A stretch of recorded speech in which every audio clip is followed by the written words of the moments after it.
Hello guys, and welcome back to another video. And in this video I'm going to be demonstrating how I'm going to be painting the track for the Alvaville Railroad. What I have on the table here is just a list of items that I'm going to be using to do this. What I'm showing right now is Posh dual action airbrush. I'm going to be using that. I like the dual action airbrush because it allows me to control the airflow as well as the amount of paint. So here I'm showing that you don't have to use an airbrush. You can use this brown camouflage spray paint. It's an enamel paint, so you just want to make sure that you clean your track rails quickly, the top part anyway, as soon as you paint. But I'm going to put a link to a guy who used this brown camouflage paint, and you can maybe check his video out if you opt to do it that way. I thought his track turned out really well. I just like using a airbrush just because I have a little bit more control over the spray, the amount of spray, and I use it for other things as well. So here I've just got some blue painter's tape that I purchased from Home Depot. I think I got it on sale. I like using painter's tape just because it's not as sticky as regular masking tape, but regular masking tape will work as well. So I'll also be using just a toothbrush. Use that just to clean the solder joints where my feeder wires were attached to the web of the railing. So yeah, I'll be using that. I'll also be using these little micro applicators. I bought these off of eBay for really cheap. I think it's $100 per canister, and that's the medium size there. So I'll be using those for not only the track work, but for other things as well, detailing locomotives and structures and things like that. So I figured I'd go ahead and buy some. Yeah, I'm just showing you my toothbrush there. Yeah, the denatured alcohol, 70% isopropyl. This serves two purposes. First, I'm going to be using it just to clean the solder contacts, just to kind of get any residue that might be left over from the flux where I soldered the feeder wires to the rail, to the webbing of the rail. Also, it acts as a thinning agent for the paint that I'm going to be using. It also helps to, alcohol dries really quick, so it'll help the paint to dry quick as well. So yeah, the paint that I'm using is this Polyscale railroad tie brown.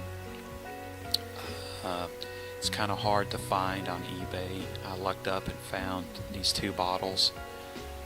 Obviously I'm narrating, so this is kind of after the fact, but the two bottles were not enough. I ended up going to the hobby store and buying a couple of about 3 different colors and mixing and coming up with a close match of acrylic paints in order to finish the layout. So I'll tell you what those colors are here shortly. And there I'm using a dropper just to get the paint alcohol ratio mix. I actually ended up just kind of looking at the amount of paint that I put in the air spray canister and then just adding alcohol. It just seemed to take too long to try to use the dropper. But the ratio for the paint was 70% paint and 30% isopropyl alcohol. And there you just need some type of sharp razor knife or X-Acto knife or straight razor, just something to kind of trim the tape up after we tape the point rails where they make contact with the stock rails. Okay, so here I'm just going to demonstrate real quickly where I take the turnouts at in order to mask them so no paint gets in there and messes with the point rail where it contacts the stock rail. So what I'm pointing at right now is the throw bar. and or the head block tie. Normally I cut the tape width just a little wider than the head block ties, just to ensure that I don't, spray can still kind of get up underneath that tape. So I give myself a little bit of room, and I'll show that here in just a second. But yeah, we really want to make sure we keep the paint out, like I said, from where the point rail makes contact with the stock rail. So, and here where I'm pointing right here, there's actually on these Atlas turnouts, there's a little rivet there at the heel of the frog, and we don't want no paint getting in there and drying up, and so we're going to mask it in 2 places. So here I'm going to apply the tape at the point rail.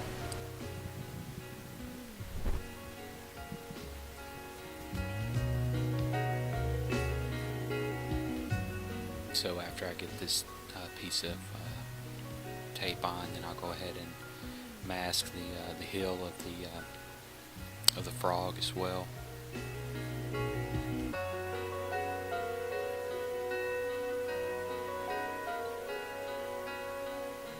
And that's really about all that you need to mask to ensure that the electrical conductivity remains consistent throughout the point rails and the stock rails.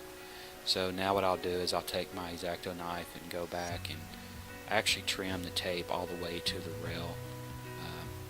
I just want to make sure that when I go to spray that the top part of the railroad tie gets painted as well. So since I modified these Atlas switches, I don't really have any head block ties. So but still I want that area to be painted there where the throw bar's at. I want it to be to match in color with the rest of the ties.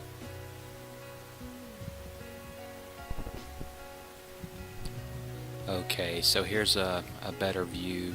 As you can see, each turnout gets masked in 2 places. Again, here at the head block ties and where the throw bar is at, this is where the point rail makes contact with the stock rail. And then here at the heel of the frog, again, I want this area in here to move freely. That's where the rivet's at. So I want the point rails to be able to swing freely. So I don't want to get any paint in this area and have it dry. So that's about what it should look like. Okay, so now it's time to paint the rail. So what I'm going to do is hit the track at about a 45-degree angle to get the sides of the webbing of the rail that's facing me, and then I'll come at it from the other side of the track at a 45-degree angle and get the other sides of the rail as well. Really what I aimed for when I was painting was just really right where the spike plate's at on the tie is what I aimed for. So there I'm just showing just nice even coats just back and forth. And the polyscale paint, it's actually some pretty good paint. I was a little disappointed.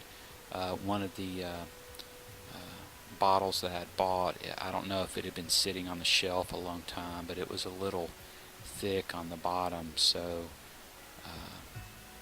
I wasn't able to use the full bottle. But there I'm just hitting the opposite side of the rail as well. Okay, so now I come at it from the other side, again at about a 45-degree angle, just aiming for about where the rail is sitting on top of the railroad ties for each rail, each side of the track. Then after I get that, then what I do is I shoot a coat basically just perpendicular to the middle of the track, and just make sure that I've got all the railroad ties covered with the paint. And really that's about it. I mean, it's not really rocket science or anything. If you choose to use an airbrush, you just want to remember to try to hold your airbrush at a equal distance, if you will, at a consistent distance I should say, away from the rail, just to keep a nice even application of paint going. Okay, so here's how it turned out. I think it turned out quite nicely actually. I hope you can see from the video. I was able to get a nice even application of paint. I think I'd mentioned in a couple of videos previous to this one that I used two different codes of track. I used the code 83 and the code 100, and for those of you who have used those particular codes, you know that they're a little bit different in color. The rails on the code 100 are black, and the rails on the code 83 are like this dark, I don't want to call it brown, it's almost like a burgundy color.